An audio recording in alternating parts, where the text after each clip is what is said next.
Alright, let's get to the important part. In order to understand why Ramirez grew up to become a mass murderer, we have to look at his life and the environment that he grew up. And it all starts in our household. Because by the time the child is caught in the system, it is usually too late to make a change. And I want to show you some news articles that's going to reveal his relationship with his parents. But before that, I want to say this. We can blame the system, we can blame gun availability, we can blame politics, but I blame the father who impregnated that woman and left his son alone with her because it was his duty to make sure his child grows up to become a responsible and healthy man. And his pure decision making started this whole tragedy in the first place. You get that? So, what we will learn is that the young boy was left alone with his irresponsible mother by just as irresponsible father. And later the boy moved to his grandparents' house, who are also not the yeah, also not an ideal situation. So basically he was moving from one bad situation to the next. And it's gonna reveal the David circle, or what we would call the system in full action. Let's have a look at this article because it's gonna tell us a little bit about how Ramirez grew up in his mother's household. So, Adriana Reyes, daughter of Gonzalez and mother to 18 years old Ramos, shared similar sentiments about her son. My son wasn't a violent person. I'm surprised by what he did, she told the Daily Mail. Why am I not surprised that you were surprised? If you would have watched your son's steps carefully uh, and invested in his well being, looked over his mental state, psychological state, you could have seen the signs because he didn't have any friends at all. He was alone in his room. He barely talked and he had no relationship with his father. I mean, come on, man. Let's continue. I pray for those families. I'm praying for all those innocent children. Yes, I am. They had no part in this. Reports indicate Ramos had been living with his grandparents after moving out of his mother's home. But Adriana Reyes struck down rumors that she and her son had a toxic relationship, saying, I had a good relationship with him. He kept to himself. He didn't have many friends. Man, there we got the irresponsibility. Obviously, you didn't have a good relationship to him because, first of all, you just stated that you were surprised by his actions. So that means that you didn't know him at all, right? And secondly, why did he move to his grandparents' house in the first place if you two had such a good relationship? Well, that's weird. But let me tell you my guess. It's probably because the rumors were true. That being that, I think the uh, neighbors reported that he and his mother oftentimes had a discussion, that he often talked back to his mother, and that they basically had a toxic relationship. So to me, it's pretty clear that his mother could not handle her son alone, and that it was due to to the bad relation, that he moved to his grandparents.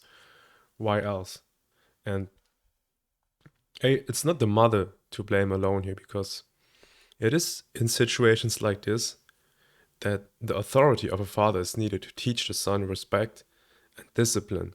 Because once boys reach a certain age, especially once they hit puberty and they grow bigger and stronger, we stop being intimidated by the mother, right? It's just a phase, and especially in times like these, the authority of a male figure is needed to scold them, right? Because we're more likely to be afraid of our father because he's just bigger and stronger, louder voice. You know what I mean?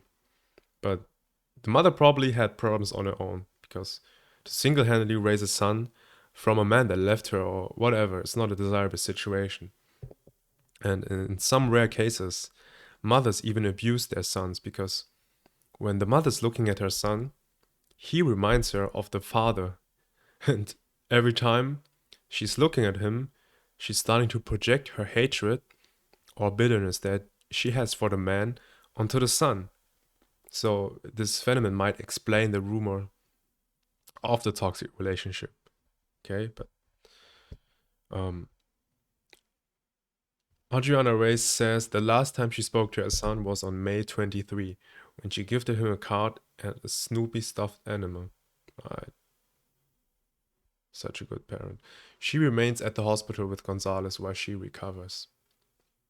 But let's scroll up to the father of Ramirez. Here, this is the father. Let's see what he's got to say. The man was spotted for the first time since his son carried out the school shooting at Robb Elementary School in Uvalde on Tuesday. So the father says, I just wanted people to know I'm sorry, man, for what my son did. The father said in an interview with the Daily Beast. I never expected my son to do something like that, Ramos said. He should have just killed me, instead of doing something like that to someone. So at least he's taking a little bit of responsibility now for what happened. He definitely has a bad feeling, and damn, you can see it in his face. This man is totally ruined. But no, I don't think they should have killed you. That would have made no difference. You should have just taken care of him, boy, because you reap what you sow. You made this random woman pregnant and then disappear into another city instead of raising your son. So you should be apologizing for being a sorry ass father, because what your son did, you started it. Or maybe your parents or their parents, but all this doesn't matter. You could have ended the cycle if you learned that and understood that your irresponsibility and your decisions can cost and affect lives. And in this case, it took dozens of lives, and that's really a shame, even though I'm talking kind of harsh here.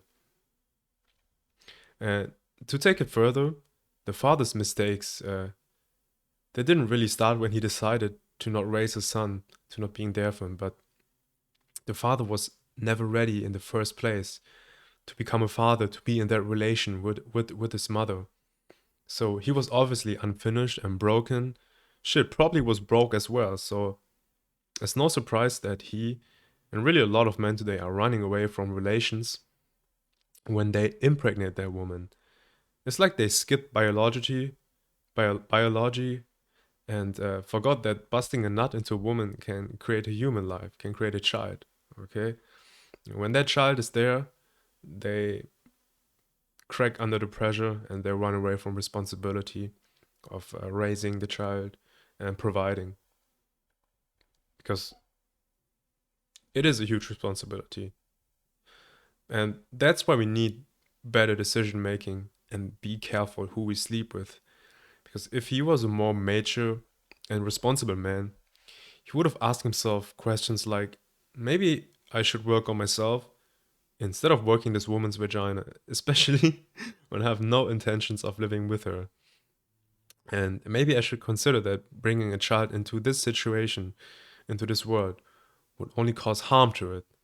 Something like this. If you thought something like this, you could have maybe prevented this whole situation. Um, Salvador Ramos first shot his grandmother, Celia Gonzalez, in the home they shared, after sharing his chilling plans with a 15 years old internet friend he made through his live streaming app. Damn. He then fled the incident with his grandmother in a pickup truck, crashing the vehicle outside the elementary school before allegedly barricading himself in a fourth grade classroom and opening fire. The elder Ramos told the Daily Beast he had not spent much time with his son recently, who he claims dropped out of school and had grown frustrated with precautions relating to the pandemic. Um, by recently, you mean the last 18 years? Shit, sorry. He dropped out because he said they were bullying him at school because of his clothes, he said. He was a quiet person, stuck to himself. He didn't bother nobody. People were always bothering him. Well, these were the red flags, boy. So now Salvador has had enough after living 18 years with his mother, And so he's moving to his grandparents. And this is where we can see the cycle in effect. Check this interview with his grandfather, the father of Ramirez's mother. Did you know that he bought those weapons? No. Like I said, I don't like weapons. I Yeah. cannot be around weapons. Because you have a record. Yeah. And it's illegal for you to actually be Yeah, around. that's right. I cannot be around guns. Oh no, the grandfather got busted. Did you see that? He was like, I don't like weapons. He was acting like some saint, and then the reporter just busted him saying, because you can't be around weapons. See, it's not a lot here, but what we learned is the grandfather himself was also convicted for a felony crime, so that's the reason why he can't be or is not allowed to have weapons. So it comes as no surprise that his daughter now, the mother of Salvador, of Ramirez, didn't grow up to become the perfect parent as well, and eventually got pregnant by a man who had no interest in his son and her. And now that son grew up to become an infamous mass murderer. Do you see the devilish cycle?